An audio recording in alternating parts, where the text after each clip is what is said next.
Autism is not related with IQ। During pregnancy कोई issues आए हैं मदर को, बहुत ज़्यादा मेडिसिन ले रही थी वो, उस वजह से भी ऑटिज्म हो जाता है।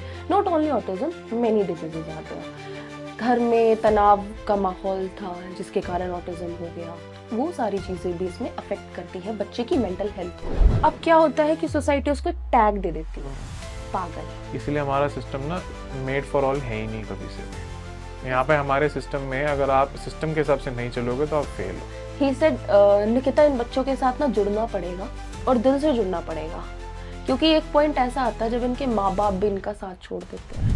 बच्चे की सिर्फ नीड्स स्पेशल है, वो बच्चे में कोई इशू नहीं है कि you have to deal your child like in this way. इसमें निकिता एक और चीज़ हो रही है, ethics. But this is a message for the parents, don't get fooled. अब अगर वही हम उसको वही डिपेंडेंट बना दे रहे, for example giving a shadow teacher to the child, आने वाले टाइम में थेरेपिस्ट की कमी होगी और बच्चे बहुत ज़्यादा होंगे। We are leading to autism and that's a very serious issue.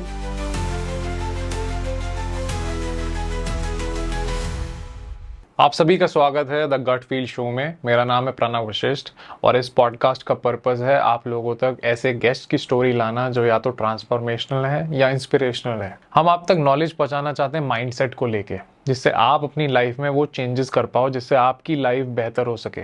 क्योंकि इस पॉडकास्ट पे जो गेस्ट आ रहे हैं ना, उन्होंने लाइफ में अपनी लाइफ चेंज करी और अपने आसपास के लोगों की भी लाइफें चेंज करी हैं। आज की हमारी गेस्ट है निकिता, जो स्पेशल एजुकेटर हैं और जिनका काम है ऑटिज्म डोमेन में। हमने डिस्कस किया पहली बात तो क्या होता है ऑटिज्म, क्यों हम उनको डिफरेंटली देखते हैं और उनके क्या खासियत है, कैसे ऑटिज्म वाले लोग उसको अपनी सुपर पावर की तरह भी यूज़ कर रहे हैं बट सोसाइटी उसको नेग्लेक्ट करती है और उसके बारे में बुरा भला बोलती है। हम एक्चुअली इस पॉडकास्ट में ऑटिज्म को समझने की कोशिश कर रहे हैं, तो इस पॉडकास्ट को आप आखिरी तक ज़रूर देखना अगर आपका इंटरेस्ट है ऑटिज्म समझने में। एंड एजुकेशन, एक्चुअली कैसे उनको एजुकेशन प्रोवाइड कराई जा रही है और कैसे स्पेशल एजुकेटर्स एफर्ट डालते हैं उनको चीज़ें सिखाने में। क्योंकि जो केयर गिवर होता है ना इस चीज़ में, जो इनके पेरेंट्स हैं, जो ऑटिज्म वाले बच्चे हैं, उनके जो पेरेंट्स हैं, उन पे क्या बीतती है, वो कैसे अपना ध्यान रख रहे हैं, कैसे एजुकेटर्स उनको अवेयर करा रहे हैं, बहुत सारी चीज़ें डिस्कस हुई हैं। इस पॉडकास्ट को आखिरी तक ज़रूर देखिएगा और कमेंट सेक्शन में हमें बताइए आप किस डोमेन में गेस्ट चाहते हैं, या फिर कोई गेस्ट उनका नाम लिख के हमें बताइए, हम उन्हें ज़रूर बुलाएंगे। Please like, subscribe and share and keep watching till the and.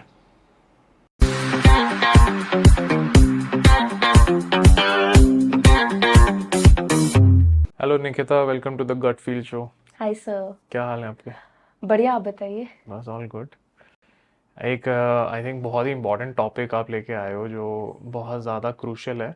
या मुझे आप थोड़ा सा अपना एरिया ऑफ वर्क समझाओ पहले तो, then we'll get deeper into the conversation. आप किस एज ग्रुप के बच्चों के साथ काम कर रहे हो और किस चीज़ पे काम कर रहे हो? Basically sir, I am dealing currently with autistic children. Okay. Age group अभी फिलहाल जो मैं डील कर रही हूँ, that's from early childhood to later childhood, which means from 2 to 11-12 years. Okay. Autism आज के टाइम में एक ऐसी डिसेबिलिटी हो गया है, एक ऐसा डिसऑर्डर हो गया जो बहुत फैल रहा है। इससे पहले मुझे ये समझाओ ऑटिज्म होता क्या है? Okay, autism is a neuro developmental disorder जिसके अंदर बच्चे की सोशल इंटरेक्शन हिंडर होती है। फर्स्ट ऑफ ऑल, एक और चीज़ मैं आपके सामने पहले ही रख देना चाहती हूँ, autism is not related with IQ। उसका कोई काम नहीं है IQ के साथ। An autistic kid can be a highly intellectual person. ठीक है, we have certain examples in our society as well. तो ऑटिज्म एक न्यूरो ज़्यादातर हाई IQ भी देखा जा रहा है, तो Yes, is that a like- correlation? No, there is no such correlation with that. There is a point that I'll be discussing with you is hyper focus. Okay. आप पहले autism पूरा समझाओ। Autism is a neuro developmental disorder जिसके अंदर पे जो students हैं, जो भी चिल्ड्रन उससे सफ़र कर रहा है, उसका न्यूरो डेवलपमेंटल डिसऑर्डर होने के साथ साथ उसका सोशलाइजेशन हिंडर करता है, साथ में उसकी communication skill, because obviously socialization या कम्युनिकेशन स्किल में कहीं ना कहीं प्रॉब्लम है। Dealing with his own emotions, emotional health उसकी डिसबैलेंस रहती है, या उसको अपने इमोशंस के साथ कोप अप करना नहीं आता है। सेल्फ एक्सप्रेशन नहीं है बच्चे के अंदर। आई कांटेक्ट का इशू, सेल्फ एक्सप्रेशन का what just is break feeling करो। इनसाइड। वो बता नहीं पा रहा है। यस, ठीक है। ठीक है। साथ में आई कांटेक्ट का issue, repetitive behaviour. Eye contact बहुत शुरू से आइडेंटिफाई हो जाता है आई कांटेक्ट इशू? Yes. ठीक है। आप उसको लाइक 2 years और 1.5 years के बाद अगर आप इन टच हो अपने बच्चे के साथ, तो आप देख सकते हो कि बच्चा मुझसे आई कांटेक्ट ही नहीं कर रहा है। ठीक है। नेम रिस्पॉन्स पे आपका कोई रिस्पॉन्स ही नहीं, आप उसका बार बार नेम बुला रहे हो, you are calling his name out and he is not turning around, it means there is some issue. Parents क्या सोचते हैं कि मे बी सुन नहीं रहा होगा। व्हेन बेयर टेस्ट होता है तो वो बिल्कुल सही होके आता है। अब लिसनिंग में इश्यूज नहीं है, इट मीन्स बच्चा सुनना नहीं चाहता है आपको, because he wants to stay isolated. एक मूवी आई थी शाहरुख खान की, जिसमें वो मंदिरा मंदिरा मंदिरा बोलता रहता है। एक काजोल वाली मूवी ये थी। काजोल वाली मूवी है। तो उस मूवी के अंदर वो क्या करता, my name is Khan, my name is Khan. उस मूवी में he is an autistic kid. Barfi movie, हम्म। प्रियंका चोपड़ा। तो यहाँ क्या है कि जो इश्यूज हैं बच्चे के साथ, वो आइसोलेशन में रहना चाहता है। उसके बिहेवियर है रिपीटेटिव बिहेवियर, इकोलालिया मिलता है, एक ही बात को बार बार बोलते जाना। मैं आपको बोल रही हूँ hi what is your name, he'll again repeat it, hi what is your name, instead of answering, Why do they do that? because मतलब क्या? that's the symptom, because there is a neurodevelopmental disorder. See, causes are still not known yet, ठीक है? We just can identify that this kid is a autistic kid. We don't have certain causes. Yes, genetic mutations होती हैं जिनके कारण बच्चा ऐसा हो जाता है, but there is no certain specified reasons still for the autism. Okay. We are still searching for the options कि क्या रीज़न है, किसकी वजह से हो रहा है। बेसिकली डिसेबिलिटीज़ के बारे में तो ये बोला जाता है कि पेरेंट्स की हेल्थ के कारण ये सब होता है। लाइक वॉर्म, अच्छा वॉर्म नहीं है, वॉर्म हेल्थ अच्छी नहीं है, ड्यूरिंग प्रेगनेंसी कोई इश्यूज आए हैं मदर को, बहुत ज़्यादा मेडिसिन ले रही थी वो, उस वजह से भी ऑटिज्म हो जाता है। Not only autism, many diseases are there. घर में तनाव का माहौल था जिसके कारण ऑटिज्म हो गया, वो सारी चीज़ें भी इसमें अफेक्ट करती हैं बच्चे की मेंटल हेल्थ को। तो इन सब के कारण ऑटिज्म डेवलप होता है। Now coming to that point again, hyper focus. We have certain examples like Albert Einstein, he was an autistic kid. Elon Musk. Yes, Elon Musk, recently उनकी कंपनी ने publish किया है दैट ही इज ऑटिस्टिक, ठीक है। Another Greta Thunberg, the great environmentalist, उनको भी autism है, but still she is doing great in her field. तो हाईली इंटेलेक्चुअल भी हो सकता है बच्चा, इंटेलेक्चुअल ना भी हो, तो there are many possibilities for it. ठीक है। Hyper focus is but something which helps them do something really good In their career. in their Yes. career. So एक चीज़ है कि हम अगर उनको सोशलाइज कराने पे ही फोकस करते रहें तो दैट इज काउंटर इंट्यूटिव। आप Yes. Basically against the tide जा रहे हो।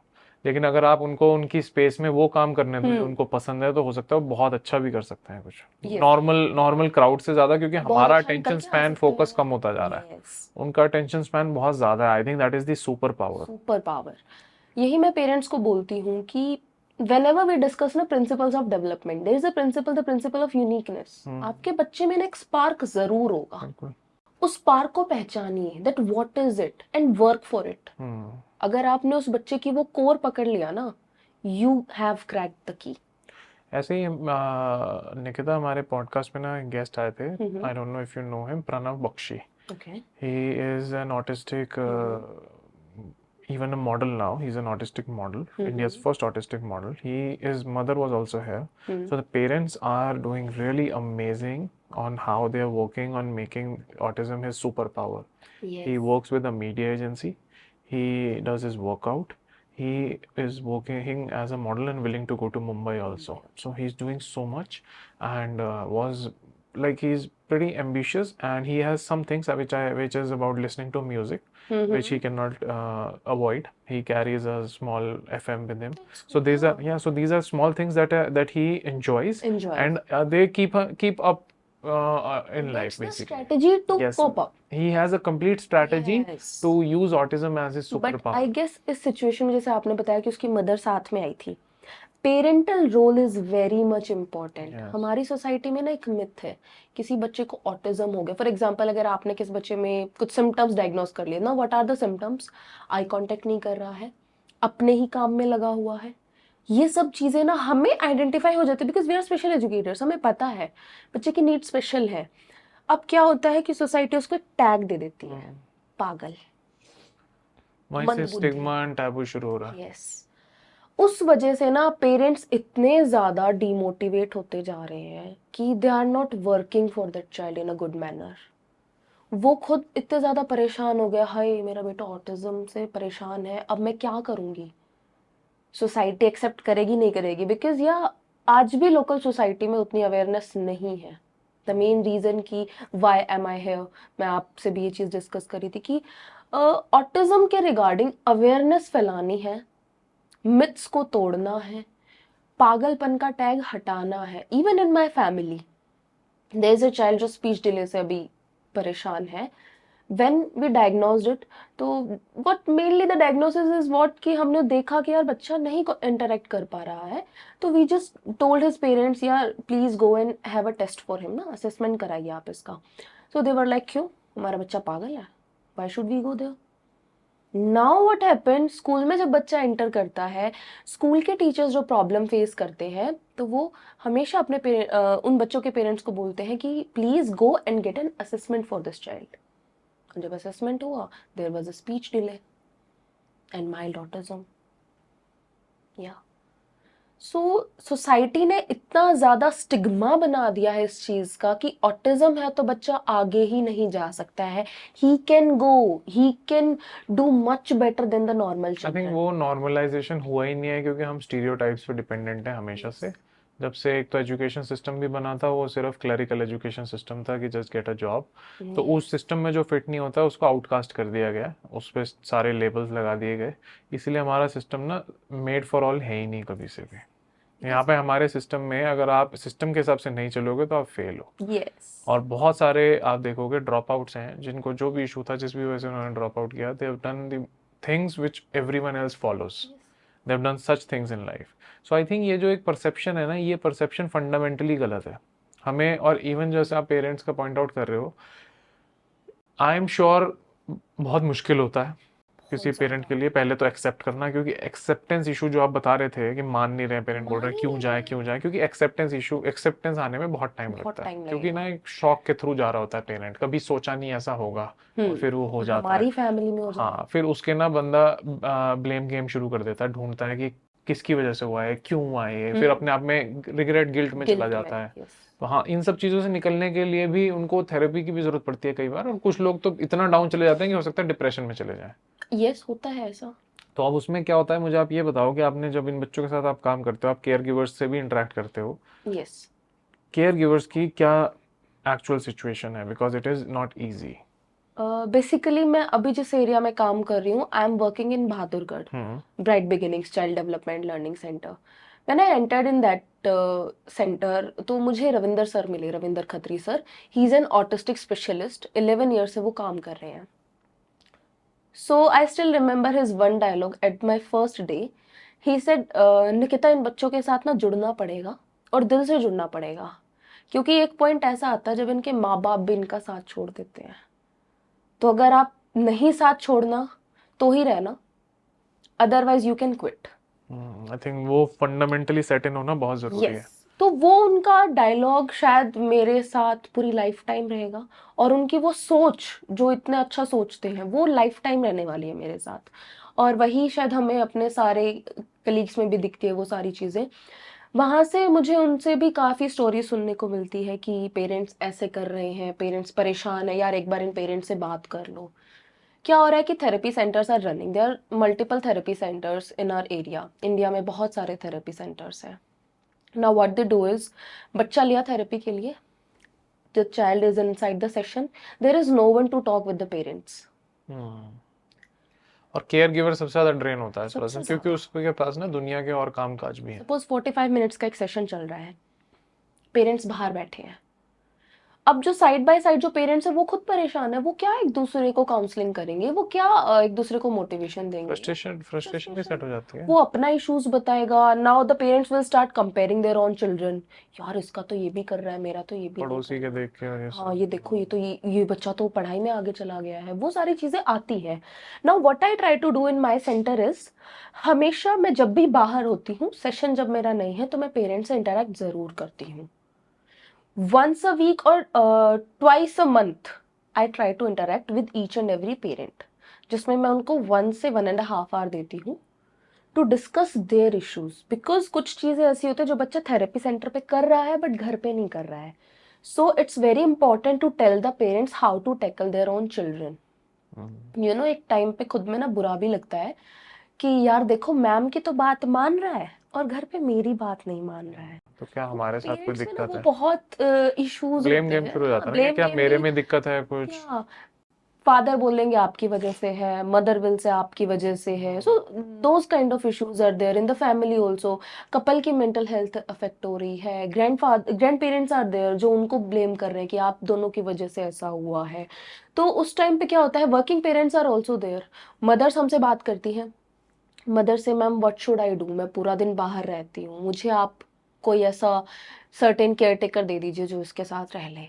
नाउ शेडो टीचर की बात आती है. शेडो टीचर भी हम लोग प्रोवाइड करते हैं but that increase the dependency. तो मैं हमेशा बोलती हूँ कि कोई वर्किंग पेरेंट भी अगर है तो वो अपने बच्चे के साथ एटलीस्ट हाफ एन आवर और 1 घंटा ज़रूर स्पेंड करे, जिसमें बच्चे का क्या है, what is CWSN, children with special needs. हमारे इंडिया में यही टर्म स्पेसिफाइड हुई है, CWSN. इवन वर्ल्ड में यही टर्म है.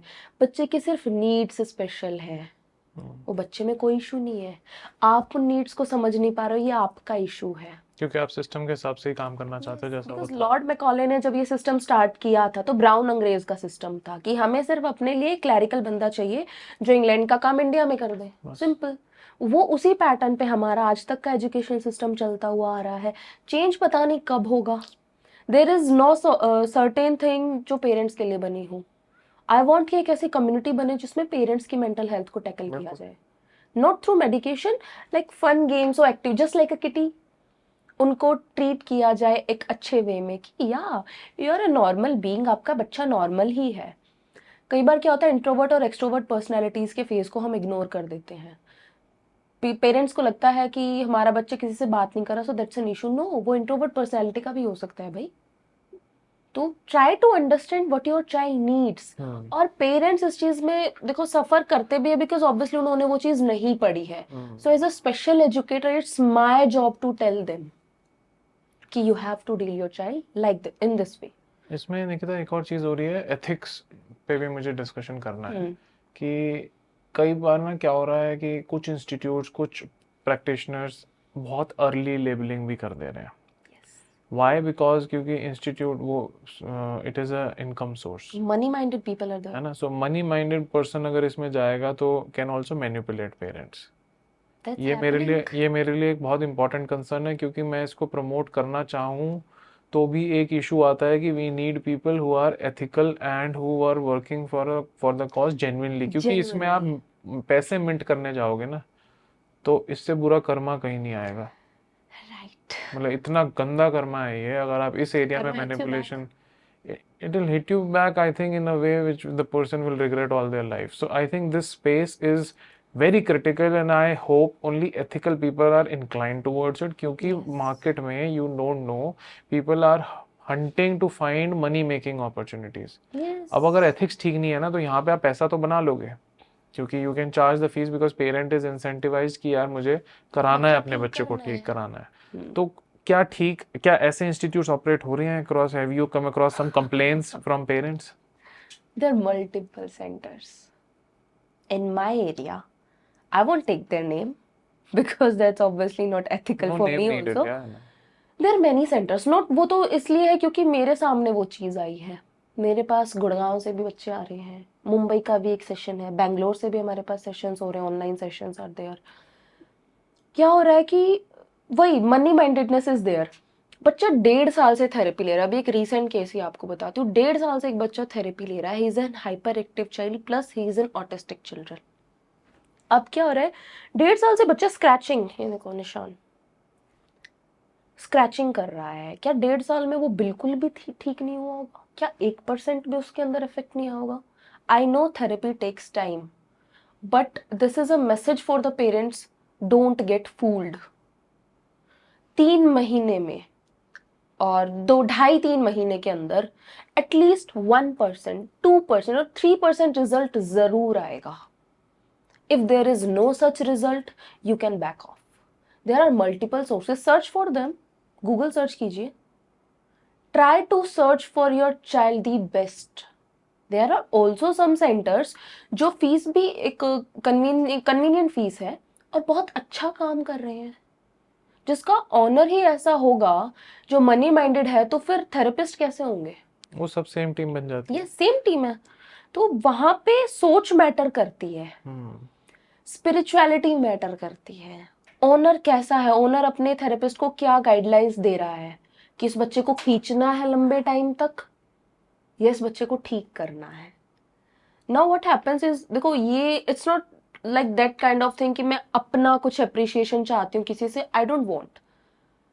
पॉइंट इज कि जब पेरेंट्स आते हैं हमारे पास रो पीट के कहीं से, दे आर सेइंग कि जितना आप हमें समझाते हो काश इतना हमें पहले किसी ने समझाया होता। There is a term called home plan. Now home plan is very important. Why? बच्चा आपके साथ थेरेपी सेंटर पे तो काम कर रहा है बट घर पे नहीं कर रहा, इट मीन्स घर पे थोड़ा सर्टेन चेंजेस आर सब रिक्वायर्ड बच्चों में ना। होता है। हाँ, तो स्कूल में सबके बच्चे अलग होते हैं, घर में अलग घर में होते अलग होते, व्हाई? बिकॉज वो उनको हैं। एनवायरनमेंट है ना, environment नहीं कंफर्ट मिला। जोन है। यस। अब घर के अंदर पेरेंट्स को हमें बताना पड़ेगा कि you have to do these activities with your child. अब वो थेरेपी सेंटर कभी भी घर के लिए कोई होम प्लान नहीं देते हैं। व्हाई? क्योंकि वो सब चाहते हैं डेली वहाँ है। और पेरेंट्स को क्या बोल देते हैं, आपको कुछ नहीं कराना है, बच्चा खराब हो जाएगा। हमें पता है Now, क्या कराना है। हाँ, वो उतने फियर में रहते हैं कि वो बच्चे के साथ कोई काम नहीं करते। नाउ कई बार क्या होता है कि पेरेंट्स के पास ना अपने आसपास कोई ऑप्शन नहीं होता है, they are bound to that centre only. I tell you, आज तक हमारा एक सिंगल एडवर्टीजमेंट बोर्ड नहीं है। सिर्फ एक बोर्ड है जो सेंटर के बाहर है, बस। There is no any sort of other advertisement board. Word of mouth से चलेगा तो हाँ, आई थिंक वही स्ट्रॉन्गेस्ट होता है। स्ट्रॉन्गेस्ट है। हमें जरूरत ही महसूस नहीं हो रही, हमें दूसरी बिल्डिंग लेनी पड़ गई है। और मैं ये नहीं कह रही कि हम ही काम कर रहे हैं, देयर आर मेनी सेंटर्स जो बहुत अच्छा काम कर रहे हैं and I appreciate them. Team इसमें वर्क कुछ के साथ गवर्नमेंट चले। रेगुलेशन भी होना चाहिए, I feel. Why? Because government regulation में नहीं तो एक अथॉरिटी जैसे आरसीआई है फॉर एग्जांपल, साइकोलॉजिस्ट के लिए एक बॉडी है, ऐसी कुछ बॉडी। बेसिकली हम आरसीआई से ही सर्टिफाइड रहते हैं, स्पेशल एजुकेटर्स आल्सो। अच्छा, आरसीआई सर्टिफिकेशन है फिर आई तो एम आरसीआई तो सर्टिफाइड। आरसीआई है तो बेसिकली एक बॉडी तो इन्वॉल्व है, यस, क्योंकि देयर इज अ वो बॉडी है इन्वॉल्व। ना, क्योंकि एक बेसिक फंडामेंटल वो बॉडी सेट करके रखेगी तो एटलीस्ट सबके लिए। लाइसेंसिंग तो पूरे थेरेपी में इशू है, लाइसेंसिंग इशू इंडिया में काफी बहुत कॉन्फ्लिक्टिंग ज्यादा है। है। आई होप वो धीरे धीरे इम्प्रूव हो जाए, क्योंकि क्या होता है कि हम एक बेसिकली एक कंट्रोल मैकेनिज्म कहीं पे होना चाहिए, and some it should be in hands of very ethical people, ताकि नॉट अपनी पॉलिटिकल मनमानी इन्फ्लुएंस। ना करें। हाँ, इसमें क्योंकि पॉलिटिकल इन्फ्लुएंस आ गया तो ये तो मनी मेकिंग मशीन बन जाएगा। पार्ट इसमें मुझे निकिता एक और चीज आप समझाओ, what is the role, is there any role of medication? Is this also in the hand of a psychiatrist to provide medication in this space, or what happens? See medications मैं कभी भी प्रेफर नहीं करती हूँ, but medications मैं उस बच्चे के लिए प्रेफर करती हूँ जो बहुत ज़्यादा इम्पल्सिव हो चुका है, ताकि उसको कुछ रिलैक्सेशन देने के लिए। और फिर थेरेपी से फेज आउट करने के लिए। बिकॉज थेरेपी एक लॉन्ग टर्म सोल्यूशन है। ठीक है, कुछ पेरेंट्स ऐसे होते हैं इम्पल्सिव में थेरेपी काम भी नहीं करेगी। यस, इम्पल्सिव स्टेट में काम भी नहीं अब करेगी। जहाँ पे न्यूरोलॉजिकल प्रॉब्लम है वहां पे मैं थेरेपीज का क्या करूंगी? जहाँ पे वो चीज ही मेडिकेशन की है तो वहां पे मेरा क्या रोल है? मैं वहां पे पैसा नहीं कमा सकती ये बोल के कि थेरेपी ही दूंगी, नहीं। आई थिंक मेडिकेशन आपको हेल्प करेगा एक लर्निंग स्टेट तक लाने के लिए, फिर थेरेपी से आप फेज आउट कर सकते हो, लेकिन कामनेस लाने के लिए। हाँ, मतलब एक स्टेट तक लाने के लिए कि एक रिसीवर ऑन हो जाए। यस, आपको एक पाथ दिखा देगा। थेरेपी तभी काम करेगी जब सामने वाला रिसीव कर रहा है, Receive कर अगर क्लोज्ड है कुछ नहीं काम आई वांट टू करेगा। Interrupt you in this one कि थेरेपीज भी उसको प्रिपरेशन के स्टेज पे लेके आती है। It's not only the medication. नहीं, अगर सीवियर है, सीवियर कंडीशंस में Severe में ऑब्वियसली कह मैं रहा हूँ मैं प्रेफर कि you just go and mild में मैं कह रहा हूँ थेरेपी ले जाएगी। थेरेपी सीवियर में बंदा रिसीव नहीं कर रहा है, सीवियर you have to में calm him down हाँ, through सीवियर में ना आपको थेरेपी से डबल टाइम लग जाएगा। Double time. सो और उतना मे बी patience वहां पर थोड़ा बहुत काम करता है। मैं खुद से बहुत ज्यादा Yes. फेवर में नहीं हूँ। मॉट माई आई थिंक इज कि दोनों के अपनी इंपॉर्टेंस है। आप शुरू से दोगे तो आप गलती कर रहे हो, यस, आप बहुत डिपेंडेंसी क्रिएट कर दोगे। दैट्स व्हाट की डिपेंडेंसी हमें क्रिएट नहीं करनी है। What special education is for to lead the child to the independent life. अब अगर वही हम उसको वही डिपेंडेंट बना दे रहे, for example giving a shadow teacher to the child, हमने वहां डिपेंडेंट बना दिया। हमें इंडिपेंडेंसी की तरफ लेके जाना है बच्चे को, हमें बच्चे को फंक्शनल करना है through therapies, through special education, through OT, through speech therapy, occupational therapy भी देंगे, स्पीच थेरेपी भी देंगे, what ever is required for the child, do that. और ये लाइफ लॉन्ग प्रोसेस है या after a certain time that duration can reduce? This can be reduced and this can even also banished. Certain cases होते हैं जो mild cases होते हैं, जिसमें हम थेरेपी प्रोवाइड करके बच्चे को बहुत जल्दी फ्री ऑफ थेरेपी कर देते हैं। मतलब इंडिपेंडेंट हो जाता है, फिर वो ओकेजनली कोई हेल्प चाहिए हो तो बात अलग है। अभी सी ब्राइट बिगिनिंग्स को स्टार्ट हुए 6 मंथ्स हुए हैं, देर आर 4 स्टूडेंट्स जो थेरेपी फ्री होके जा चुके हैं, नॉर्मल स्कूल में बच्चा चला गया है। That's a great deal to be done. जो थेरेपी सेंटर उसी एरिया में 2 साल से काम कर रहा है, वहाँ अब तो कोई फ्री ऑफ थेरेपी नहीं हुआ है। वहीं अगर हम देखें कोई बच्चा बहुत जल्दी, बिकॉज हमें क्या होता है, ड्रैग नहीं करना। सी मनी माइंडेड पीपल के लिए भी एक और चीज़ बता दूँ, आप किसी एक बच्चे को ना ड्रैग मत करो। ये एक ऐसा ऑटिज्म इतना फैल रहा है ना, आने वाले टाइम में थेरेपिस्ट की कमी होगी और बच्चे बहुत ज़्यादा होंगे। 1:68 का रेशो चल रहा है। सो यू कैन इमेजिन कितना बड़ा रेशो है ये, और आगे ये रेशो बहुत बढ़ने वाला है। सो ट्राई टू बढ़ने ट्रेन वाला योर है due therapist. To genetical issues और due to these virtual autism. Virtual autism, this digitalisation things. एक बार वर्चुअल ऑटिज्म समझाओ थोड़ा सा, because I heard that term या थोड़ा यू सा। Must have heard that term, और काफ़ी पेरेंट्स ने भी वो चीज़ें सुनी हैं। फॉर एग्जाम्पल, हम बच्चों पे नहीं जाते, हम अडल्ट्स पे ही बात करते हैं। आप कोई सीरीज़ देख रहे हो, फॉर एग्जाम्पल अभी रिसेंटली एक अनदेखी 3 मेरे को काफ़ी थ्रिल करती है वो सीरीज़, तो मैंने वो देखी। मेरी मम्मा ने देखी वो सीरीज़, ठीक है, अभी 2 दिन से वो सीरीज़ देख रही थी, और उन्होंने पहले 3rd सीजन देखा, देन 2nd, देन 1st, उन्होंने कंप्लीट देखा। जब तक वो फिनिश नहीं हुआ, वो नहीं काम करना चाह रही थी कोई भी। And she was that lady जो बहुत वर्क ओरिएंटेड है, उनको अपने काम से मतलब, फटाफट काम किया, देन उसके बाद another work, then another work. She have a shop at home to run. Shop छोड़ दी just to seek for that कि आगे क्या होना है। ऑब्सेशन क्रिएट हो गया। ऑब्सेशन क्रिएट हो गया। Virtuality increases the obsession, increases the fixation. आप बच्चे को फोन देके छोड़ रहे हो, ठीक है, not even to the working mothers, even that is for the home makers also. घर का काम करिए, बच्चा रो रहा है, फोन दे दिया। अब फोन दे दिया, बच्चा फोन में क्या देख रहा है नहीं पता, कितनी बार देख रहा है नहीं पता। शॉर्ट्स का ज़माना है, रील्स का ज़माना है। 15 सेकेंड्स नहीं होते कि हम स्वाइप अप कर देते, इवन अस, हम उसको स्वाइप अप कर देते अगर नहीं इंटरेस्ट आ रहा तो बच्चे का अटेंशन स्पैन तो वहीं रिड्यूस हो गया ना। मीनवाइल जब मम्मा पीछे से नेम कॉल कर रही है, बच्चा नहीं मुड़ेगा। क्यों मुड़ेगा? उसको अपना सॉर्ट ऑफ अट्रैक्शन दिख रहा है, नहीं मुड़ेगा। वहां पे उसको जो चाहिए वो से उसी स्क्रीन के अंदर मिल रहा है, पेप्पा पिग मिल रहा है। अब रिसेंटली मैंने एक सुना था सीजन कपिल शर्मा का, जिसमें कपिल शर्मा के डॉटर ने बोला था कि अब मुझे पेप्पा पिग से बात करनी है। कैन यू सी दैट कि Peppa Pig is not a character in real life, but the child wants to interact with that. It means एक फिक्शनल कैरेक्टर भी फॉर्म कर लेगा जिससे वो खुद ही बात करता रहेगा। अब इसको मिथ में क्रिएट करके बोल देंगे, सुपरस्टिशियस भी बना देंगे इसको, कुछ पेरेंट्स झाड़ा लगवाएंगे, कुछ करेंगे। नो, आपने क्रिएट किया है वो उस बच्चे के अंदर। You have done that to the child.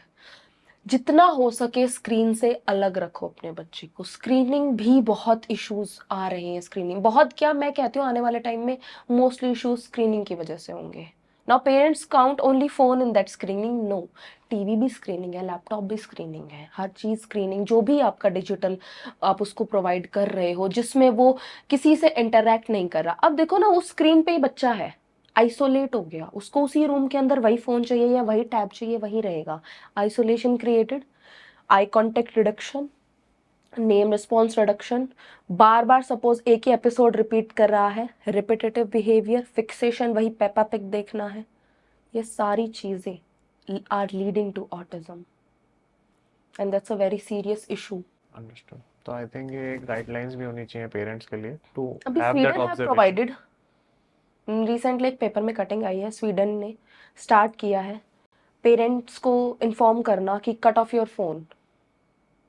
I guess India में भी कुछ स्टार्ट होना चाहिए। स्पेशली आई गेस पेरेंटिंग की नीड है हमारी सोसाइटी में, even for the younger children, even for the teenagers, even for the autistic children's parents. I think एक थोड़ी बहुत मॉडरेशन में तो चीजें टीवी तक तो ठीक है। या आई थिंक एन आवर और सो, वो भी अगर आप जैसे फॉर हाँ एग्जांपल बिल्कुल बच्चे रिड्यूस नहीं करना रामायण ना, देख रहे हाँ हैं बिल्कुल बिल्कुल या बिल्कुल कुछ something which is may be has a moral story, there are some या channels which are moral stories, so हम आई खुद थिंक प्रोवाइड करते हैं वो एक चीजें। मॉडरेशन में एक लिमिट तक आवर और सो तो ठीक है, but it should not be an escape. Yes escape ना बने तो ठीक है। मान लो पेरेंट्स बच्चे के साथ बैठ के देख रहे हैं, तो I think that can be fun. बच्चे को पता है कि मम्मी पापा भी देख रहे हैं और बाद में हम डिस्कस भी करेंगे आपस में, वो डिस्कशन इज इम्पोर्टेंट। इन्वॉल्वमेंट हो गया एक ना। यस अदरवाइज क्या होता है, बच्चा कुछ देख रहा है, आप अपना नेटफ्लिक्स लगा के बैठ गए अलग मोबाइल में, तो वो एक आइसोलेशन हो गया। आइसोलेशन हो गया, उसको पता है पेरेंट्स तो तो यार आई थिंक involve ही नहीं साथ में अगर देख रहे हैं तो साथ में टीवी देखें और बाद में उस पर डिस्कशन भी करें। यस ये डिस्कशन वाला पॉइंट इज वेरी इंपॉर्टेंट। जैसे आपको पता है जब हम बचपन में छोटे थे, रात को कहानियां सुनने की कहानियां आदत सुनते थी। थे वो। अब वो चीज ना रिड्यूस होती जा रही है हमारी सोसाइटी से काफी मान लो ज्यादा। आपने चलो आज 1 घंटा टीवी देख लिया, सोने से पहले अब आप उसकी एक स्टोरी फॉर्म डिस्कस करोगे, आपने क्या देखा, पेरेंट बच्चे से डिस्कस कर रहे हैं, फिर बच्चा पेरेंट्स को बता रहा है उसमें वो हुआ था, ये हुआ था। मेमोरी पावर इज तो आई इंक्रीजिंग। थिंक यू कुछ ना, हर चीज के पॉजिटिव नेगेटिव होते हैं, तो हम यहाँ से पॉजिटिव भी उठा सकते हैं। विजुअलाइजेशन इंक्रीज होगी, क्रिएटिविटी इंक्रीज होगी, आप Correct. उसको बोल सकते हो इसके आगे और क्या होना चाहिए था। हाँ, तो वहां पे हम एक थोड़ा सा उसका पॉजिटिव यूज कर रहे उसको हैं। यूज करो in a certain good manner. I think Nikita, this was a very good discussion on autism, very helpful, and I think people should look into these details. For sure. And thank you for coming to the show. Thank you for Thank you. Thank you for watching till the end, and please don't forget to comment below and let us know what would you like to hear about next. We will invite that guest on the podcast and have the discussions about the mindset and emotional intelligence. Please do like, subscribe, and share, and thank you again for watching till the end.